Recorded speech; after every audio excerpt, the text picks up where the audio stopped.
वैसे जरूरी नहीं है, लेकिन वीडियो को लाइक या फिर डिसलाइक करने की कोशिश जरूर किया करें। तो जैसे इस मूवी का स्टार्ट होता है, हमें मूवी का मेन कैरेक्टर सियोंग दिखाया जाता है और उसकी बेटी का बर्थडे होता है। इसीलिए सियोंग की मदर उसे कुछ पैसे देती है ताकि वो अपनी बेटी को डिनर पर ले जा सके। लेकिन अब सियोंग को और पैसों की जरूरत होती है, तो इसीलिए वो अपनी मदर का एटीएम कार्ड चुरा लेता है। इसके बाद वो अपनी मदर के सारे पैसे चुरा लेता है और पैसों को वो लगा देता है हॉर्स राइडिंग में, और इस गेम में वो 4 मिलियन वॉन जीत जाता है। अब सियोंग ने एक कंपनी से बहुत सारे पैसे उधार ले रखे थे, तो इसीलिए वही लोग उसके पीछे पड़ जाते हैं। इसके बाद वो सियोंग को पकड़ ही लेते हैं और वो उसे काफी मारते हैं। और जब सियोंग उनके पैसे लुटाने के लिए अपने पॉकेट्स चेक करता है, तो वो देखता है कि उसके पास तो पैसे हैं ही नहीं, यानी वो वाले पैसे जिसने हॉर्स राइडिंग में जीते थे। और तब उसे याद आता है कि जब वो इन लोगों से बचकर भाग रहा था, तो वो एक लड़की से टकरा गया था, तो जरूर उसी लड़की ने ही उसकी जेब काट ली। अब क्योंकि सियोंग के पास पैसे तो होते ही नहीं, तो इसीलिए वो लोग उसे 1 महीने का और टाइम देते हैं जिसमें कि वो उनके पैसे लौटा दे। इसके बाद सियोंग कुछ पैसों का अरेंज करता है और अपनी बेटी को डिनर पर ले जाता है। इसके बाद सियोंग जल्दी से स्टेशन पर पहुंचता है, लेकिन अनलकीली उसकी ट्रेन तो मिस हो गई थी। और जब सियोंग वहां पर बैठकर ट्रेन के आने का वेट कर रहा था कि तभी अचानक से उसके पास एक आदमी आता है, और ये अननोन पर्सन था, यानी सियोंग उसके बारे में कुछ नहीं जानता था। फिर वो अननोन पर्सन सियोंग को कहता है कि मैं तुम्हारे साथ एक गेम खेलना चाहता हूँ। वो सियोंग को कहता है कि अगर तुम इस गेम में जीत गए तो मैं तुम्हें 1 लाख वॉन दूंगा। तब इतने सारे पैसों का सुनकर सियोंग के गेम खेलने के लिए एग्री हो जाता है। इसके बाद सियोंग काफी मार खाने के बाद ये गेम जीत जाता है, यानी वो 1 लाख वॉन हासिल कर लेता है। इसके बाद वो अननोन पर्सन सियोंग को एक कार्ड देता है, ये कहते हुए कि अगर तुम और पैसे जीतना चाहते हो तो इस कार्ड पर जो नंबर लिखा हुआ है उस पर कांटेक्ट करना। इसके बाद सियोंग जब अपने घर जाता है तो उसकी मदर उसे कहती है कि तुम्हारी बेटी अगले साल अपने स्टेप फादर के साथ यूएस में शिफ्ट हो रही है। यहाँ पर हमें ये पता चलता है कि सियोंग की डिवोर्स हो गई है और उसकी वाइफ ने दूसरी शादी भी कर ली है। लेकिन सियोंग कभी भी ये नहीं चाहता था कि उसकी बेटी उससे दूर जाए, लेकिन उसे बहुत सारे पैसे चाहिए होते हैं अपनी बेटी की कस्टडी वापस लेने के लिए, तो इसीलिए सियोंग उस कार्ड वाले नंबर पर कॉल करता है। इसके बाद सियोंग को एक गाड़ी में लाया जाता है जहाँ पर और भी लोग थे, लेकिन फिर उन सारे लोगों को बेहोश कर दिया जाता है। और जब उन सब लोगों की आंख खुलती है तो वो खुद को एक फैसिलिटी में पाते हैं जहाँ टोटल 456 लोग थे, और वो वहाँ पर एज अ प्लेयर थे क्योंकि उन सबको एक यूनिफॉर्म भी पहनाया हुआ था। इस फैसिलिटी का होस्ट यानी लीडर एक आदमी था जो कि फ्रंट मैन था वहाँ पर, और वो सब पर नजर रख रहा था। अब यहाँ पर एक कॉमन चीज थी कि जितने भी लोगों को वहाँ पर लाया गया था उन सब ने कर्जे लिए हुए थे बहुत ज्यादा। सियोंग वहाँ पर प्लेयर नंबर 1 से मिलता है जो कि एक बूढ़ा आदमी था। उस बूढ़े आदमी को ब्रेन ट्यूमर था, यही वजह थी कि वो यहाँ पर आया था क्योंकि उसकी लाइफ तो वैसे भी खत्म ही होने वाली थी। इसके बाद वहाँ पर 2 प्लेयर्स जिनमें लड़की का नाम सैब्यूक और लड़के का नाम जेंग होता है, उनके बीच फाइट होती है। अब यहाँ पर सैब्यूक वही लड़की थी जो सियोंग के पैसे लेकर भाग गई थी, यानी उसी ने उसकी जेब काटी थी। सियोंग तो उसे देखते ही पहचान लेता है, इसीलिए वो अपने पैसे मांगने के लिए उसके पास जाता है। तभी वहाँ पर कुछ गार्ड्स आ जाते हैं जिन्होंने पिंक कलर का यूनिफॉर्म पहना था और उनके फेस अच्छी तरह से कवर्ड थे। गार्ड्स उन सभी प्लेयर्स को बताते हैं कि तुम्हें यहाँ पर टोटल 6 गेम्स खेलनी होंगी और जो इस गेम का विनर होगा उसे बहुत सारे पैसे मिलेंगे।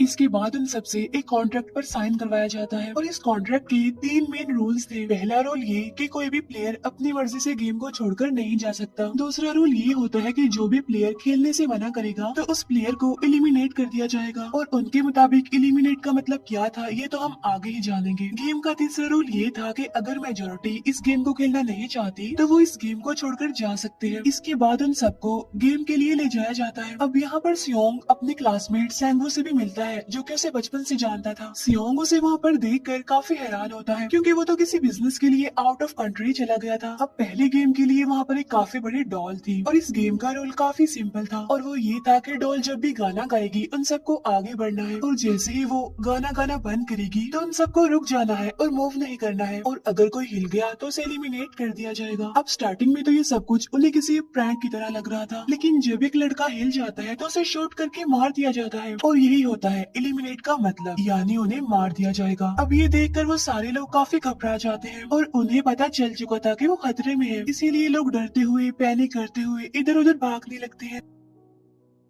लेकिन अब क्योंकि गेम का रूल था, इसीलिए जो भी हिलता है उसे मार दिया जाता है और जितने भी सर्वाइवर होते हैं वो किसी न किसी तरह इस गेम को कंप्लीट कर ही लेते हैं। लेकिन जो लोग मर जाते हैं उनकी डेड बॉडीज को वहाँ से ले जाया जाता है और अब 456 प्लेयर्स में से सिर्फ 255 ही रह गए थे। अब क्योंकि वो सारे प्लेयर्स इतना ज्यादा डर जाते हैं कि अब कोई भी गेम खेलना नहीं चाहता था। लेकिन जैसा कि रूल नंबर 3 था कि अगर मेजोरिटी चाहे तो वो ये गेम स्किप कर सकती है, तो इसीलिए उनका लीडर यानी फ्रंटमैन वोटिंग करवाता है। लेकिन इससे पहले उन्हें प्राइज मनी दिखाई जाती है, यानी जो विनर को मिलेगी। लेकिन इन केस अगर कोई गेम को छोड़कर चला जाएगा तो ये सारे पैसे मरे हुए प्लेयर्स की फैमिलीज को मिल जाएंगे और ये prize money total 45 billion won होती है। इसके बाद वोटिंग करवाई जाती है जिसमें मेजोरिटी इस गेम को खेलना नहीं चाहती थी, तो इसीलिए गेम को यहीं पर स्टॉप कर दिया जाता है। लेकिन अगर कभी फ्यूचर में वो लोग चाहें तो इस गेम को रीज्वाइन कर सकते हैं। इसके बाद सभी लोगों को उनके घरों पर छोड़ दिया जाता है। नेक्स्ट डे सियोंग पुलिस स्टेशन जाता है और वहाँ पर वो पुलिस को सारी बात बता देता है, लेकिन उन लोगों को सियोंग की बातों पर यकीन नहीं होता और उल्टा वो लोग उसे पागल समझने लग जाते हैं। इसके बाद सियोंग उन्हें वही वाला कार्ड दिखाता है, लेकिन हैरान कर देने वाली बात तो ये है कि उस पर जो नंबर था वो रॉन्ग था। इसके बाद सियोंग जब घर जाता है तो उसकी मदर वहाँ पर नहीं होती। उधर सियोंग का क्लासमेट सेंगू अपनी मदर को छुप कर देख रहा होता है और तभी वहाँ पर सियोंग भी आ जाता है। यहाँ पर सेंगू अपसेट होते हुए सियोंग को बताता है कि मेरे ऊपर 6 बिलियन का कर्ज है। वो बताता है कि मैंने क्लाइंट्स के पैसे लेकर स्टॉक मार्जिन में लगा दिए थे, लेकिन अनलकीली वो सारे पैसे डूब गए। और तभी सियोंग के पास हॉस्पिटल से कॉल आती है। सियोंग की मदर का पाँव काफी इंजर्ड था, लेकिन डायबिटीज का ट्रीटमेंट न होने की वजह से उनकी चोट और ज्यादा बढ़ गई। तब डॉक्टर सियोंग को बताते हैं कि तुम्हारी मदर का ट्रीटमेंट हो सकता है, लेकिन इसके लिए हमें इनका पाँव काटना होगा। लेकिन इस ऑपरेशन में बहुत सारे पैसे लगने वाले थे, लेकिन जाहिर सी बात है सियोंग के पास इतने पैसे तो होते नहीं। इवन उसने तो अपनी मदर के इंश्योरेंस के पैसे भी उड़ा दिए थे। तब इसीलिए सियोंग पैसे मांगने के लिए अपनी वाइफ के पास जाता है, लेकिन उसकी वाइफ उसे पैसे देने से इनकार कर देती है। फिर उसकी वाइफ अपने हस्बैंड को बताती है कि सियोंग आया था पैसे मांगने के लिए और तभी उसका हस्बैंड सियोंग को पैसे देने आता है। साथ साथ उसे ये भी कहता है कि मेरी फैमिली से दूर रहो, लेकिन सियोंग उसे मारने लगता है और तभी उसकी बेटी भी वहाँ पर आ जाती है। इसके बाद सियोंग का एक फ्रेंड अपने बॉस के पास पैसे मांगने जाता है, लेकिन उसका बॉस उसे पैसे देने से मना कर देता है, तो इसीलिए उन दोनों के बीच फाइट होने लगती है। इस फाइट के दौरान उसके बॉस का हाथ मशीन में आ जाता है, तो मौके का फायदा उठाकर सियोंग का फ्रेंड पैसे लेकर वहाँ से भाग जाता है। फिर इसके बाद सियोंग का फ्रेंड अपने घर आकर अपनी वाइफ को कहता है कि पहली फ्लाइट लो और जाओ यहाँ से। इसके बाद सईब्यूक एक एजेंट से मिलती है, क्योंकि उसने अपनी मदर को नॉर्थ एरिया से साउथ एरिया में लाना था। सईब्यूक वही लड़की जिसने सियोंग की जेब काटी थी, लेकिन यहाँ अपनी मदर को लाने के लिए सईब्यूक को बहुत सारे पैसों की जरूरत थी। अब सईब्यूक का एक छोटा भाई भी होता है जिससे उसने प्रॉमिस किया होता है कि मैं मदर को जरूर ले आऊंगी। इसके बाद हमें एक ऑफिसर दिखाया जाता है और इस ऑफिसर का भाई कुछ टाइम से मिसिंग था, इसीलिए वो ऑफिसर अपने भाई के घर जाता है, जहाँ उसे पता चलता है कि उसका भाई तो पिछले कुछ दिनों से अपने घर पर भी नहीं आया। और जब वो ऑफिसर घर को चेक कर रहा होता है तो उसे एक कार्ड मिलता है वहाँ पर, और इस ऑफिसर ने सेम ऐसा ही कार्ड पुलिस स्टेशन में सियोंग के पास भी देखा था, तो इसीलिए वो ऑफिसर सियोंग के पास जाकर उससे इस बारे में पूछता है, लेकिन सियोंग उसे कुछ नहीं बताता। इसके बाद सियोंग जब अपने घर जाता है तो उसे वो कार्ड दोबारा मिल जाता है वहाँ पर। अब सियोंग डिसाइड करता है कि वो दोबारा से उस गेम को ज्वाइन करेगा, इसीलिए सभी प्लेयर्स को एक शिप के पास ले जाया जाता है। इधर ही वो ऑफिसर भी गाड़ियों का पीछा करते हुए उस शिप तक आ जाता है। वो एक गार्ड को मारकर उसे पानी में फेंक देता है। इसके बाद उन सभी प्लेयर्स को एक आइलैंड पर मौजूद फैसिलिटी में लाया जाता है। अब यहाँ पर उन्हें जरा भी अंदाजा नहीं था कि अगला गेम कौन सा होगा और उसे कैसे खेला जाएगा। इसके बाद वो लोग अपनी अलग अलग टीम्स बना लेते हैं। रात को सईब्यूक और उसकी फीमेल फ्रेंड वॉशरूम जाते हैं। यहाँ पर सईब्यूक गार्ड्स की नजरों से बचते हुए उस फैसिलिटी को एक्सप्लोर करने लगती है। तभी वो देखती है कि गार्ड्स बड़े बड़े बर्तनों में कुछ बना रहे हैं,